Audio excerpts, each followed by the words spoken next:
Hi everybody, and welcome into another brand new episode of Caton'S Corner here on CUTV. As always, I'm your host, Tom Caton. Today is the second to last episode of Season 7, which means after today's episode, there's only one more episode until the Season 7 semester finale. Then we'll leave for summer break.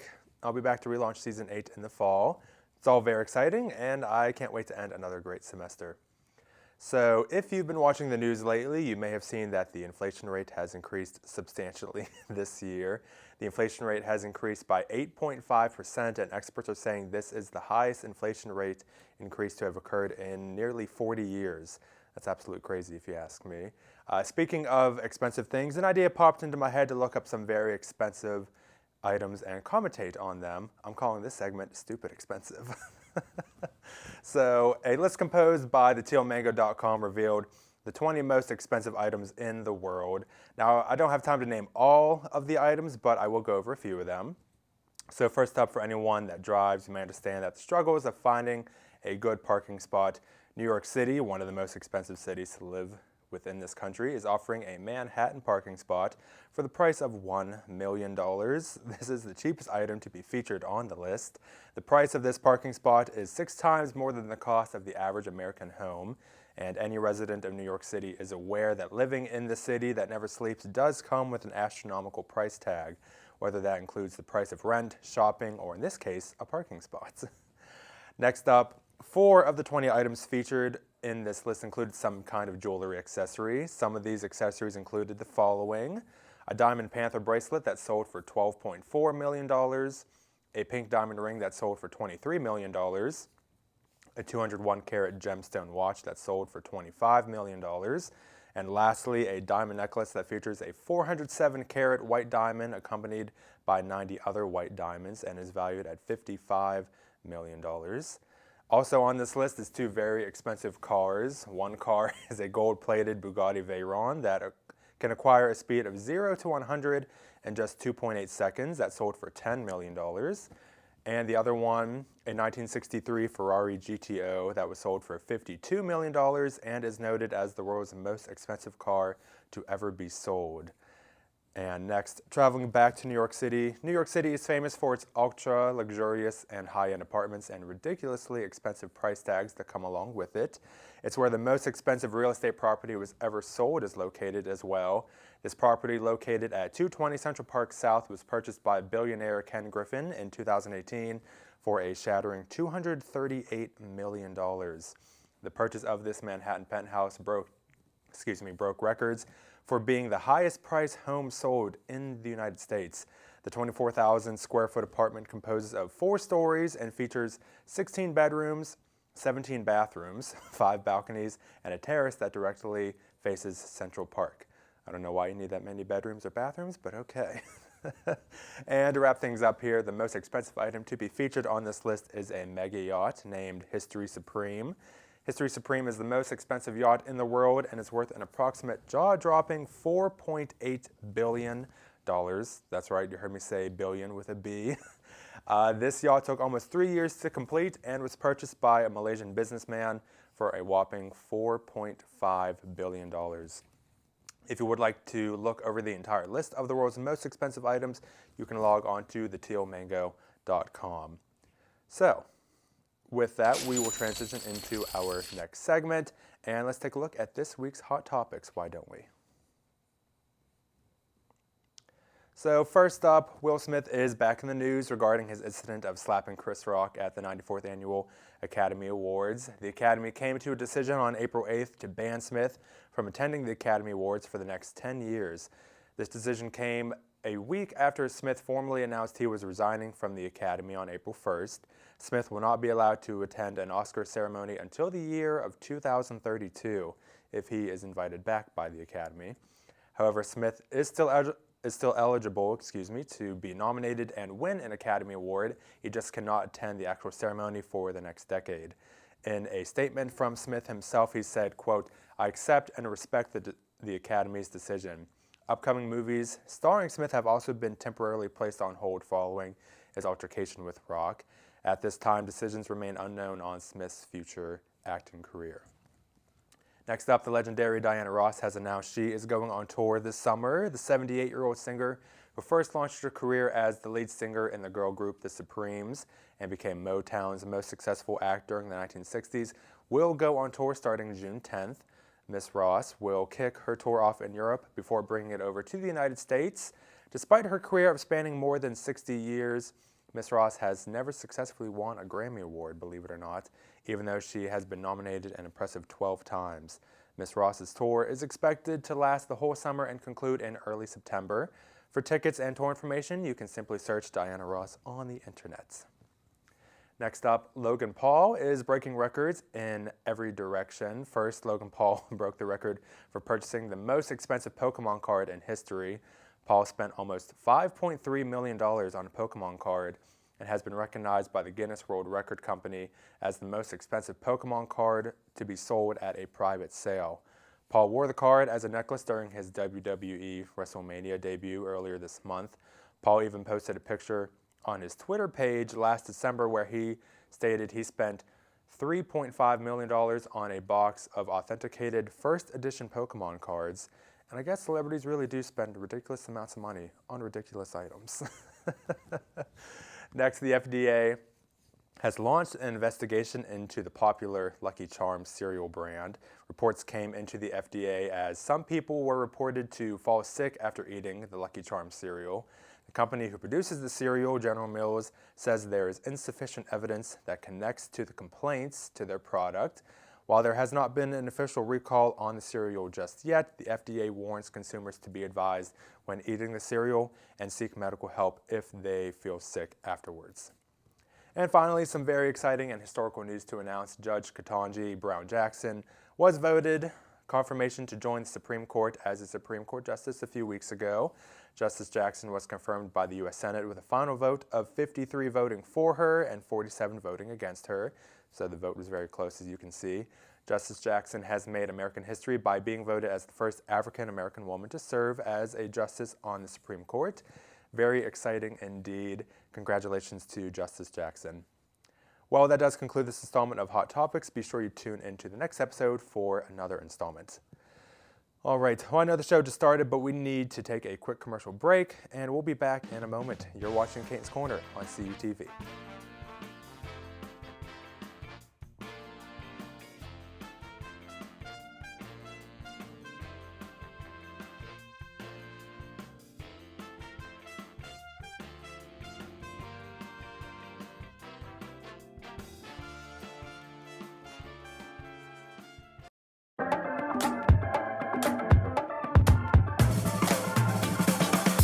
Slip it, cuff it, check it. Talk to doctor now and share it. Get it, slip it, cuff it, check it.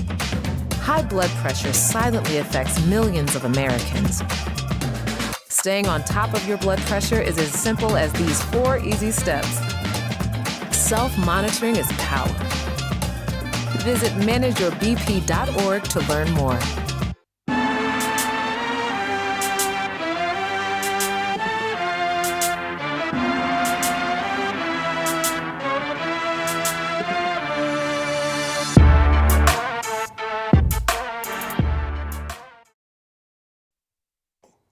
Welcome back to the show, everyone. My first guest is a Cal U professor and new radio DJ to the radio station, 91.9 FM WCAL. Please welcome Professor Mike SLAVEN, or as he's known on the radio, SONIK Professor. Hi, everybody. Hello. Thank you so much for being here. So I know I'm going to call you Professor SLAVEN just because, I don't know, that's just the way. SONIK, it's fine, honest. You can call me SONIK. Okay. Yeah, why not? So if you want to take a quick moment and introduce yourself.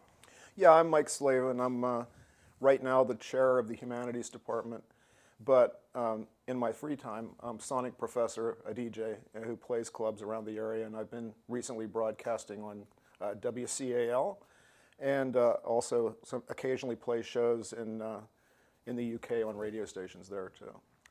Very nice. So how did you first get involved with music and all that stuff? Back in the 80s, I was part of the hardcore punk scene, kind of, and I loved the energy of that music.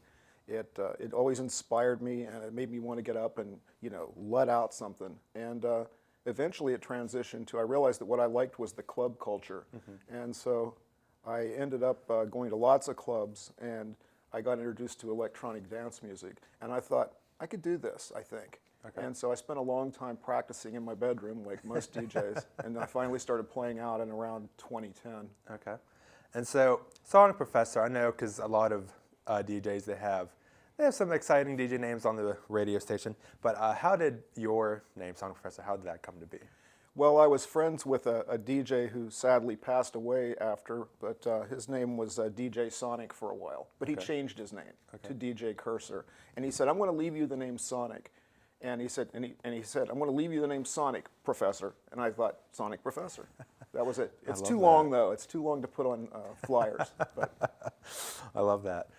So what kind of music do you usually play during your show? Recently, I've been playing mostly techno and various forms of trance music. And that's partially because the European crowd really likes it. And so since that's where a lot of my listeners were.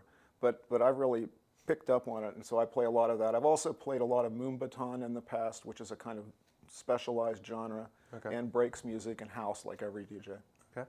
I know, so you were featured on WCL's Instagram page, and I was reading over some of that. So I know you've made a lot of impressive accomplishments during your DJ career. Do you want to explain some of those? Well, they're small accomplishments. I don't want to say too much, but yeah, since the pandemic and I started playing on the radio, I've had several of my mixes chart on Mixcloud in the top 100, which is out of thousands of mixes. So every week, I'm pretty happy about that.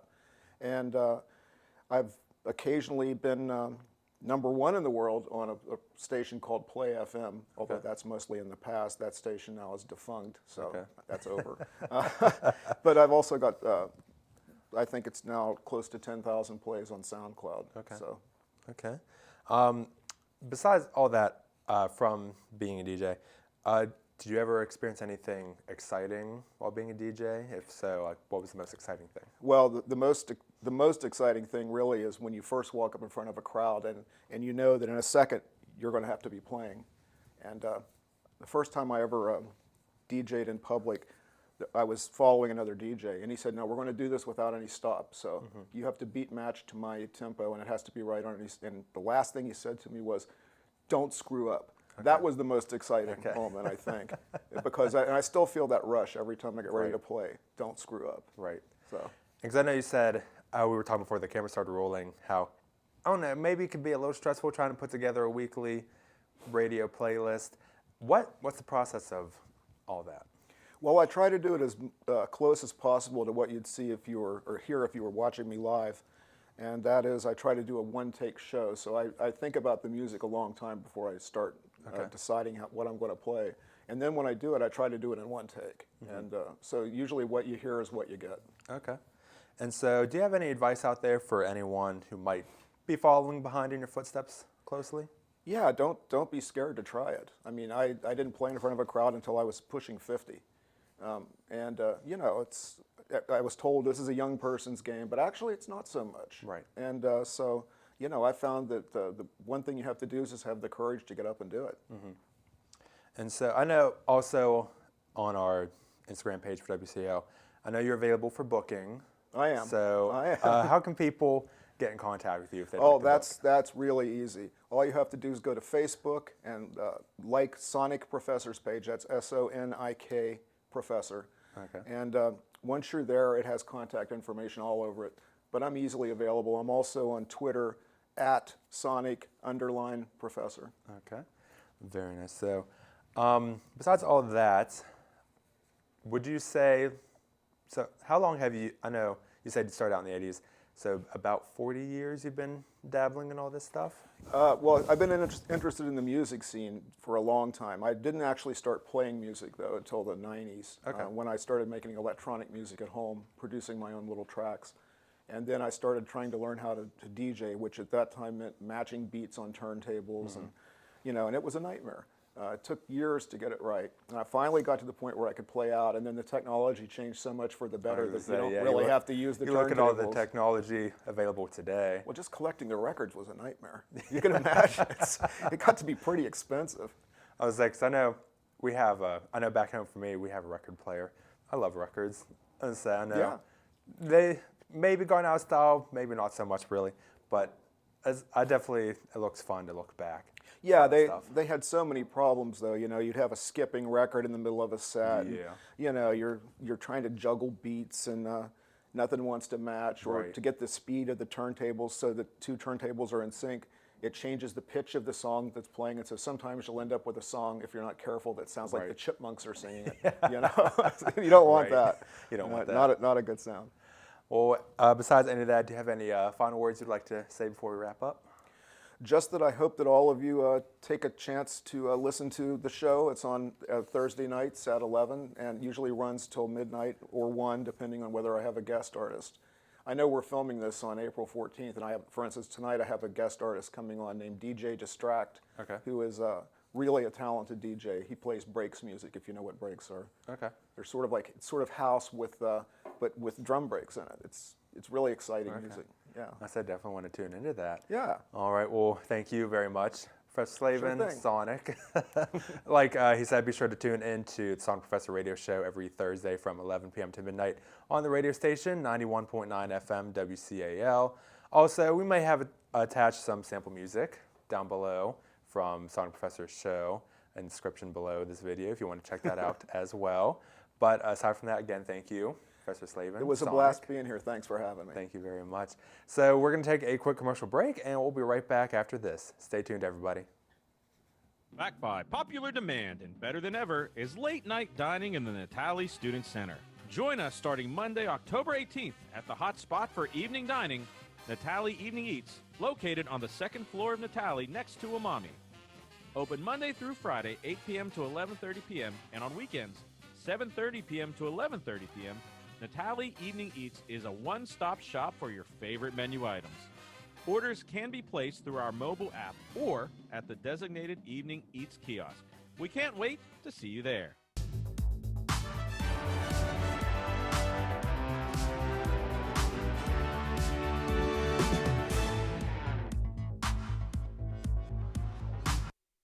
Welcome back, everybody, to the show. My next pair of guests also come from the radio station.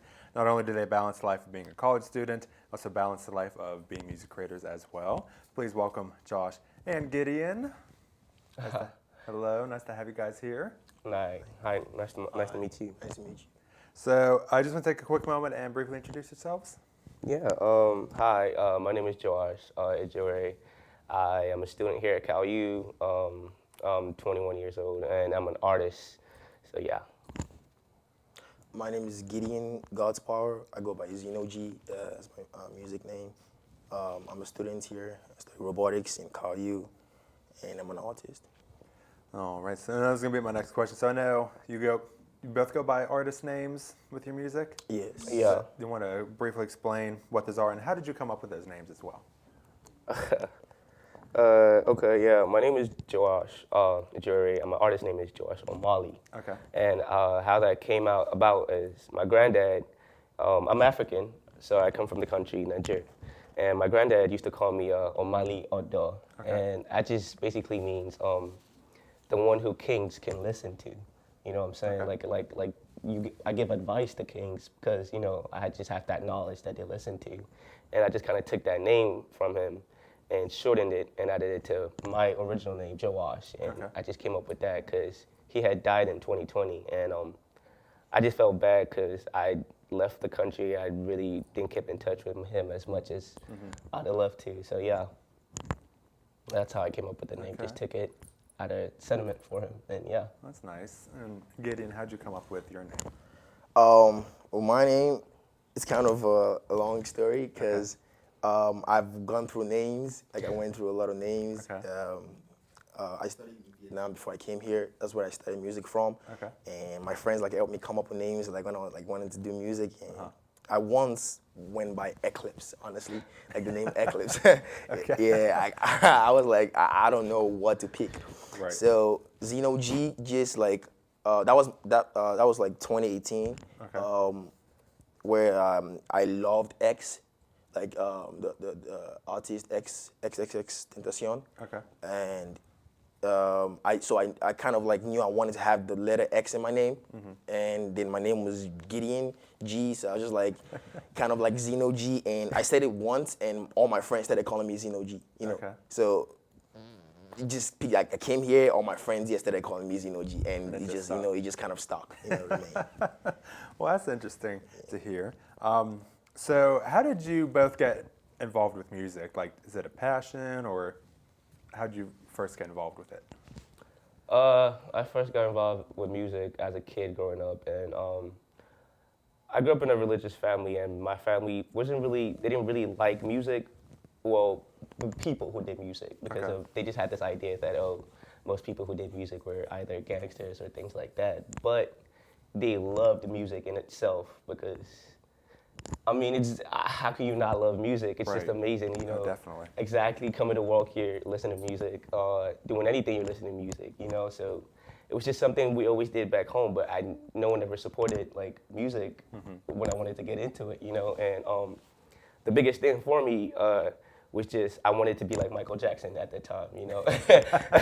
Watching him, he's my biggest inspiration ever, you know. And then it was Kanye and Travis Scott, but no one ever supported my music until I came to Cal U.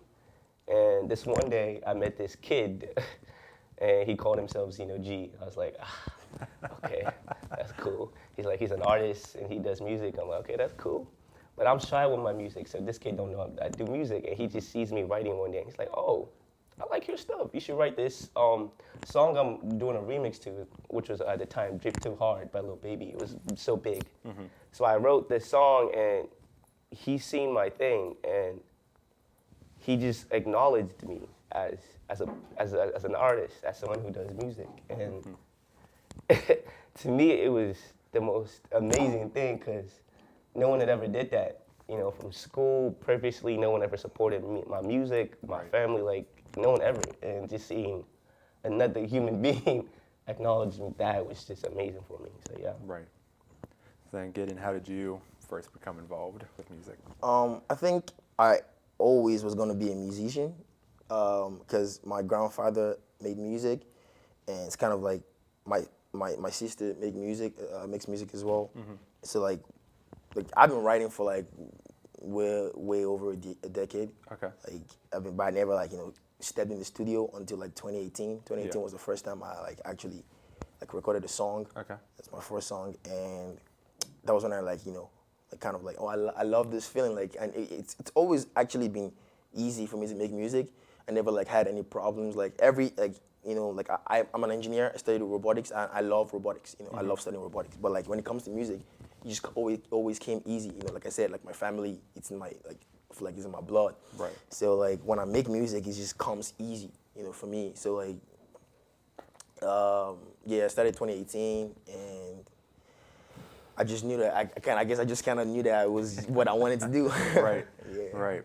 So I know personally, I don't know the process of what it's like to create music. Do you want to briefly describe the process of what you guys go through to create your music? It's an amazing process. Sometimes it's stressful, sometimes it's not. But it's all in all, it's just amazing. That's the only thing I can. You make a beat, or you hear a beat and you start vibing to it. You just hear that first doom doom doom or whatever starts the beat. Could be a guitar or something. You Right. just start vibing to it, like, okay, you know what I'm saying? And then you just hear voices in your head telling you, say this word, say that. She said, oh no, something. And you just keep vibing. And you honestly, that's how he taught me, for real. Right. Because I was writing music, and my writing style wasn't all that good. So he'd be just say whatever and pick up from there. And then, say actual words and go into the booth, record your stuff, then you have a song. So yeah, that's how it is for me. Gideon, is it the same process for you, or? Yeah, it's almost similar. For me, I kind of how how he said I taught him, but he kind of made his own style. For me, how I do is when I hear the music first, when I hear the beat, I create a vibe in my head. I Right. create a flow, because my music is I don't have a genre kind of music. I go with vibe. If they ask me what's your genre, I say vibe. Right. I don't have a genre. I make all kinds of music. Okay. If you've heard my music, so whatever beat it is, I just catch an inspiration, and I just go on with the flow, and just put the pauses, just click. I know, because also being a college student, I know how difficult it can be for all of us. But do you find it difficult in any way to balance your college life and also your music life? Yeah.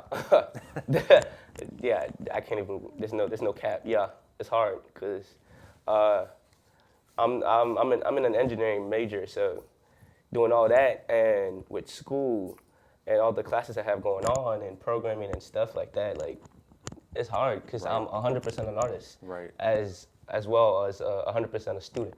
You know what I'm saying? So doing those two things at the same time to its fullest, yeah, it stresses you.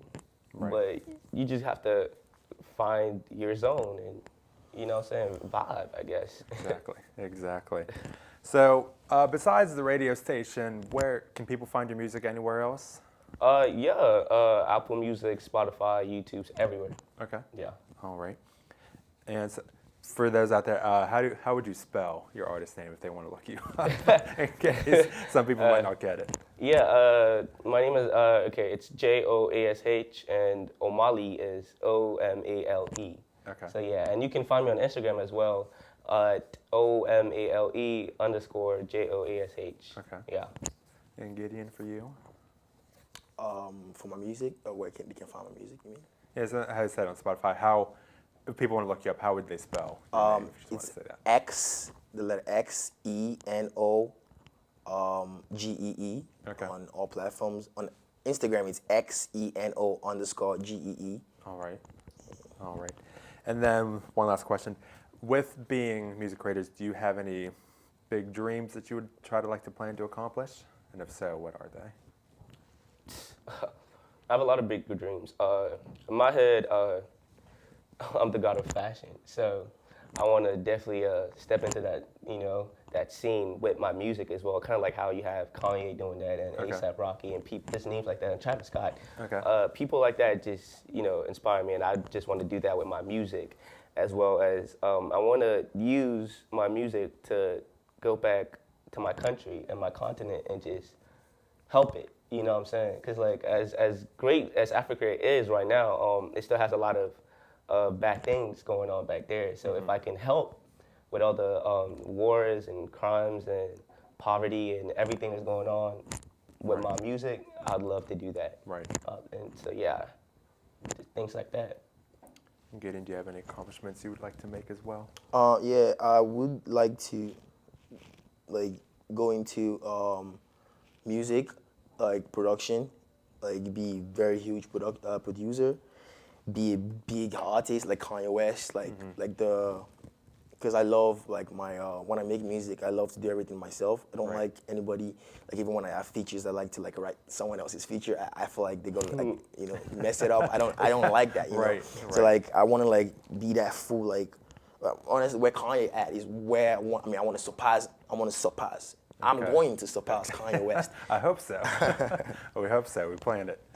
All right. Well, Josh, Gideon, thank you for coming by. Make sure you listen to Josh and Gideon's music on the radio station, 91.9 FM WCL, or just about anywhere. Like they said, music can be heard, Apple Music, Spotify. But we'll take another commercial break, and when we come back, Josh and Gideon will still join me. We're going to talk about the International Club's upcoming event, A Walk Through Our Culture. Stay tuned. This is Caton'S Corner on CTV.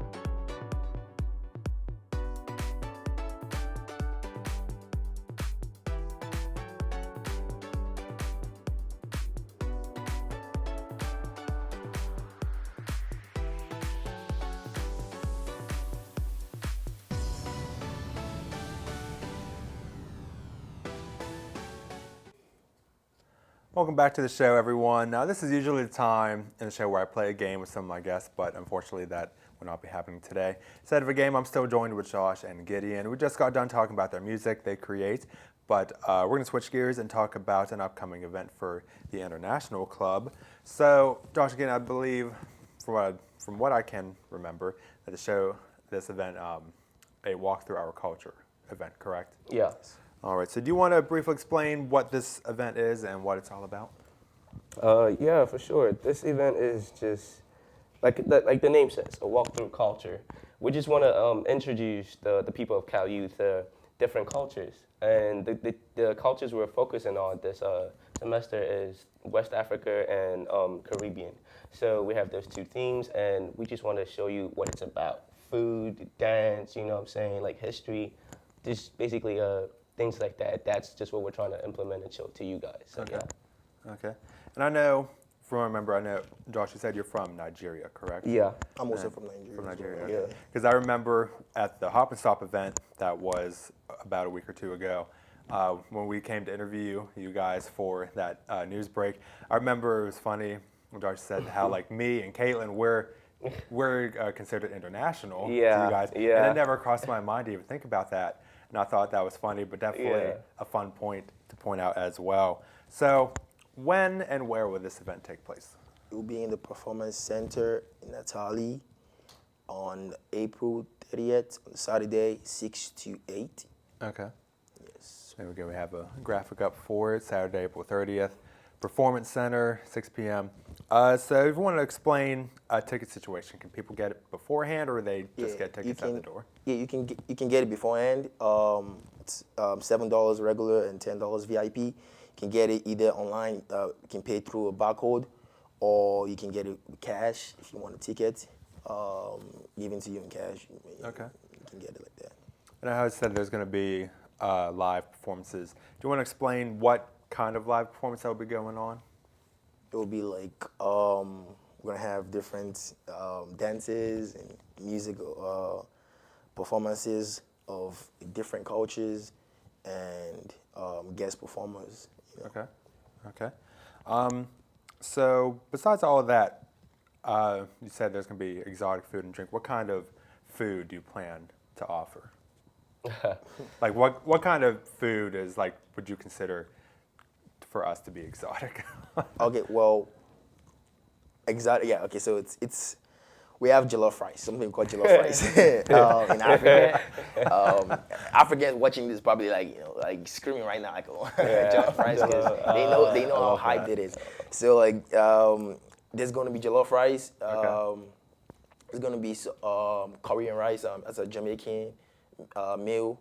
There's gonna be a Nigerian drink called zobo. Okay. It's like it's like a red-looking wine-ish looking drink. Yeah. And it's like very, very good. Like it's very, very popular back in Africa. Like, All right. Yeah, it's different. Yeah.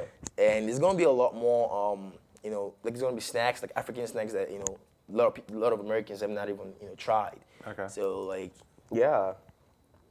It's gonna be what was that? Puff puff. We have that puff puff thing that we tried. I don't know if you guys had that the day at the stand, but we had some meat pie and puff puff all by the side, and we're gonna have all those different kind of snacks. What meat pie is? Well, it's basically this dough wrapped around a bunch of meat and stuff like that. So that's just what it is. meat and potato and yeah. vegetables. It's fine. I know when we probably first looked at some American food, probably thinking, what the heck is this? What the heck is this? Like, definitely. I thought that when I saw mac and cheese, but I love it now. well, heck, you look at American food, literally we have fried chicken in between two donuts. Like, what? I don't even understand that.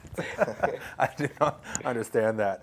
But that definitely sounds like a lot of fun. So how long has this event been in the making? Like, what are some, like, you want to explain some behind the scenes action and all that? Okay, so for this event, it's like, so I'm the president of the club, of the international club, and this is my second term on the first year, last year, we're going to have it because it's an annual event.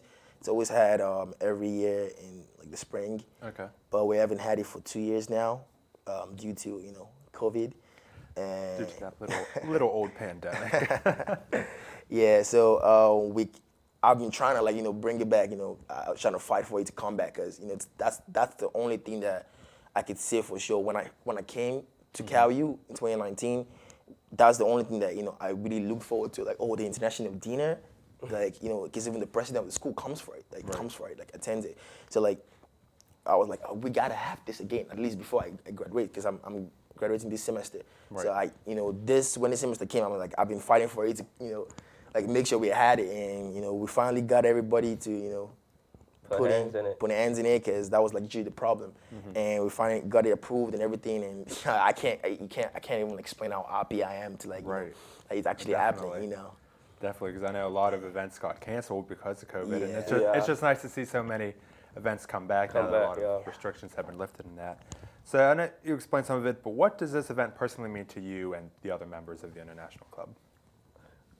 To me, it feels like for those 2 hours, I'm back home. You know what I'm saying? Like, for those 2 hours, like, okay, I'm eating the food I know to eat. I'm with people that speak the same language I know how to speak, you know what I'm saying? I'm with people who know things and feelings and that other people here can't understand because we're not from the same place. So it's just like, when I'm surrounded by all these things similar to home, it's like I'm back home, man. It's, as an international student, that's one of the biggest things, you miss home, you know what I'm saying? And now you're here where there's people who, they know that feeling, so it's the same way. Right. Yeah. For me, it's just simply bliss, because like seeing other people celebrate your culture, like what you were raised in, like, and people that, like Americans, like seeing Americans celebrate, like come for dinner and like celebrate, like dance to African music and eat African food. I just like, wow, it's my culture they're eating, like that's my culture, you know? So like, it's just one word, it's just bliss, just brings happiness for me, I definitely agree with that, because like I felt African culture was slept on for a minute, and like it brings joy when you see people celebrating it, accepting it, like we tough, you know what I'm saying, Right. All right. I'm gonna cut this out real quick, Gary. The logo went off, background behind went off real quick. I tried to tell you. Oh well. Yep.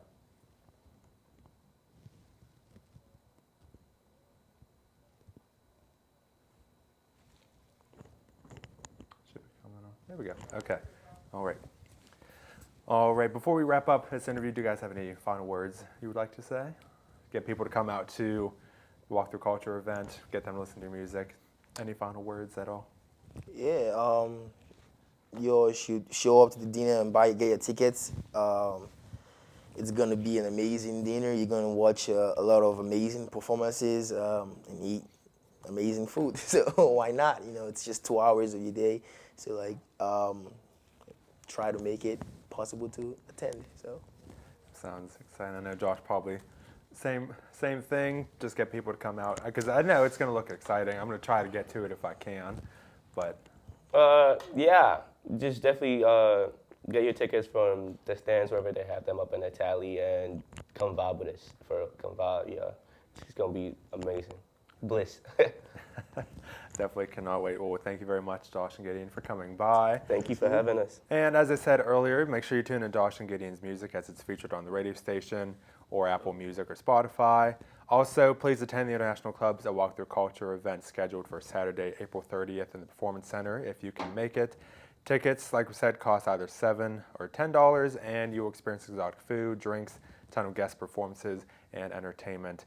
So again, we have a graphic for it. This event will occur April 30th in the Performance Center. Begins at 6 p.m. The National Club hopes to see you there.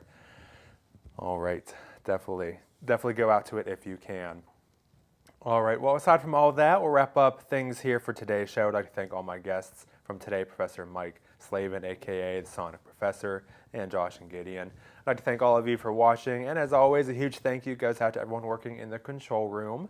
Be sure you stay up to date and follow CUTV, WCAL, and the Cal Times on all of its social media platforms on Facebook, Twitter, and Instagram. Also, make sure you subscribe to our YouTube page, CUTV Sports 1, for all future content. I'll be back with another new episode in about 2 weeks. It'll be the Season 7 finale, like I said at the top of the show. You definitely will not want to miss it because the days are slowly winding down here as the spring 2022 semester comes to an end. We're all looking forward to summer break, let's be honest here. All right, that's it for today. So until next time, stay safe, stay healthy, and stay beautiful. Goodbye, everybody.